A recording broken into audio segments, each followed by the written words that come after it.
Hey guys, Jira bro back with you another video. In this video, we're gonna talk a little bit about Agile, and for the Agile, we're gonna be talking about the estimation techniques. And we're gonna be mentioning some of the most popular estimation techniques that are being used in Agile. All right, so let's begin. The first and foremost is the planning poker. So the planning poker is all about the number coded playing cards that are used to estimate an item. The cards are distributed across the teams. Usually, you have like the size teams from 2 to 10, and this is why the planning poker is ideal more for the smaller teams, not for the bigger teams from 15 to 20 people, and with each of the cards representing a valid estimate. The reading on the cards can be a number between 0 to 100. Now, the product owner or the analyst describes the user story to the team, who can ask any related queries.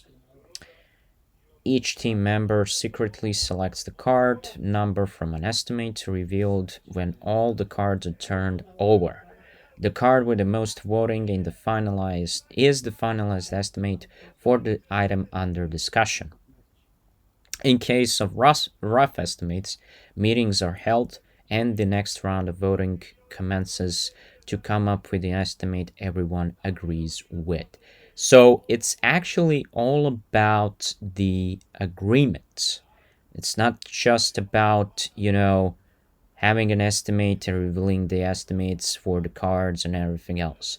So no, it's not about that. It's about to coming to one single conclusion that the estimate for that specific card is the actual value of the story points.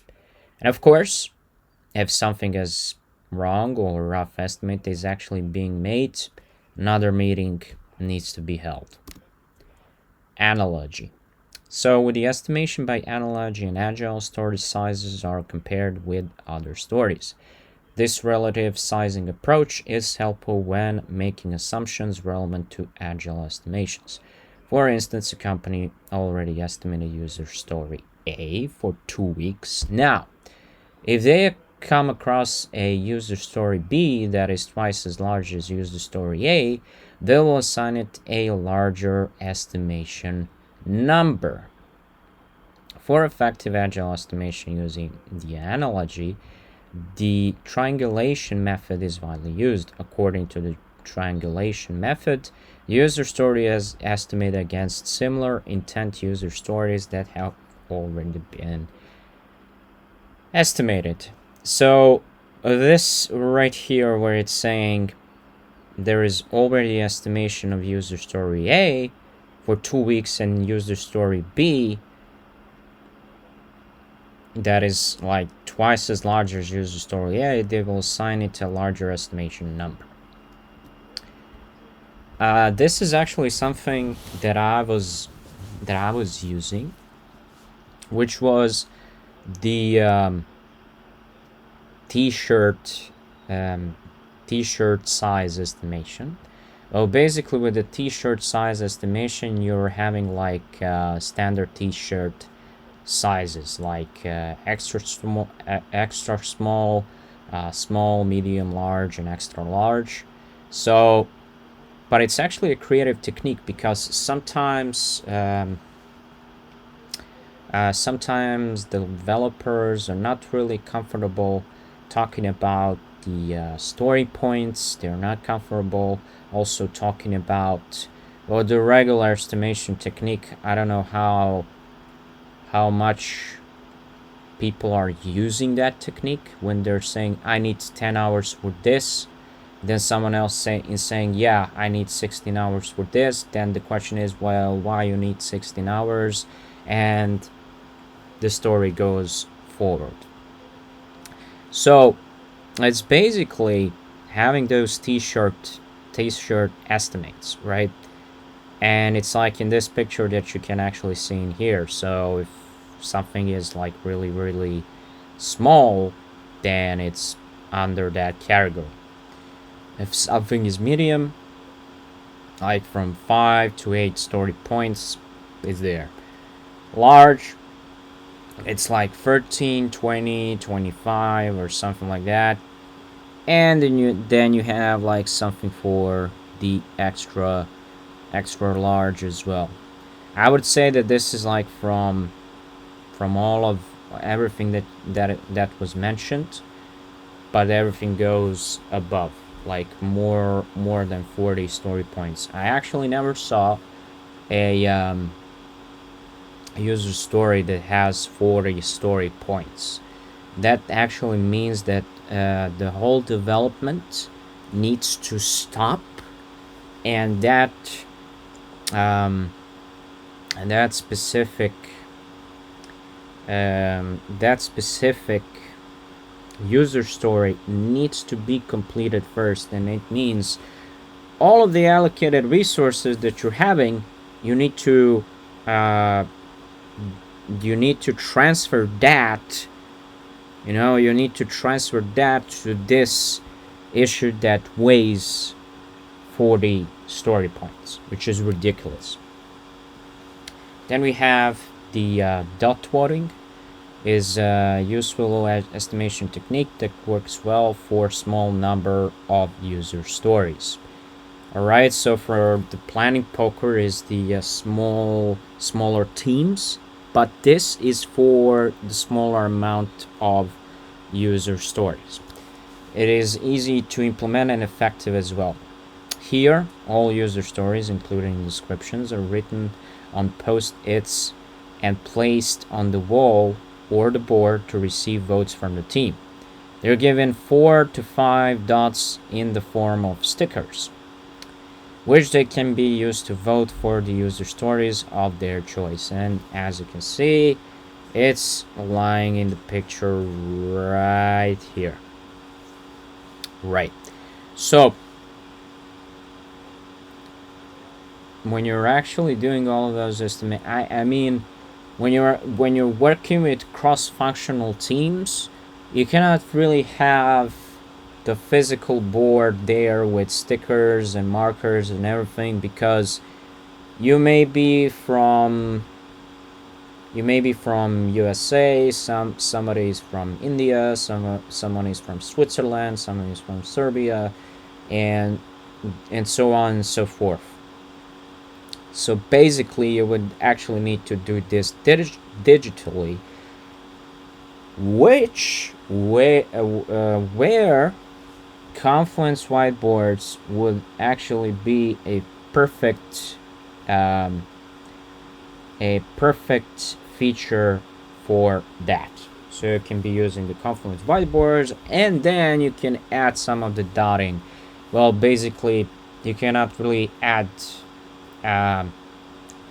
dots like when you're having the brush in some photo editing software like Photoshop, or Paint doesn't exist anymore. Something else, right? You would need to draw ellipses and everything. Okay, affinity mapping. So this is the estimation technique in Agile that can be applied when there are fewer backlog items and small team size. This is actually interesting. Bucket system estimation. So this can be incorporated when estimating many items from 50 to 500, and it's better than planning poker. Here, different buckets cards are placed sequentially with values ranging from 0, 1, 2, 3, 4, 5, 6, 13, 20, 30, 50, 100, and 200, and more if required. Next, according to the estimator's discretion, user stories are placed within the buckets. First, pick a random item and place it under a different bucket. Next, choose another user story, discuss all its features and requirements within the group, and put it in the bucket that suits the team's understanding. Follow the same drill throughout. And this is how it actually looks like. Right, so this is what you're having. And of course, admin sign in with 4-digit PIN. Admin sign in username. That it's about 50. Then 70, admin sign out. 100, admin view list of all flavors. Active flavor, add a store location bakery, and so on and so forth. 3-point method. So it loops in the best case scenario, the worst case scenario, and the most likely scenario. The average of all estimates is then calculated to give us the final estimate. In this method, the team needs to measure time/effort based on the following parameters. Optimistic value, how much time or effort will it take if everything is on track?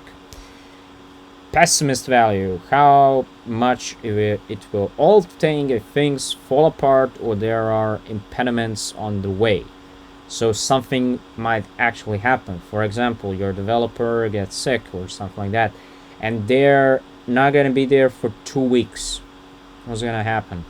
Most likely value. What is the most likely and practical estimate to complete this task? And last but not least, I saw Fibonacci and t-shirt estimates being used a lot.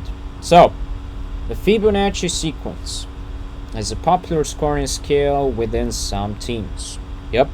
So the sequence can go like 0, 1, 1, 2, 3, 5, 8, 13, 21, 34, 55, 89. So it's the sum of the previous two numbers in the series. So if it's 0 plus 1, it equals 1. If it's 1, 1, then it's 2. Then 1, 2 equals 3. Then 2, 3 is 5. 5, 3, 8. 8, 5, 13. And so on and so forth. And it goes and goes on and on. So it comes with the benefits while looking at the story and determining whether it's 5, 8, or 13. It's quicker and easier to land an answer than come up with the correct number between, say, 4 and 15. The team is likely to reach a consensus much more quickly.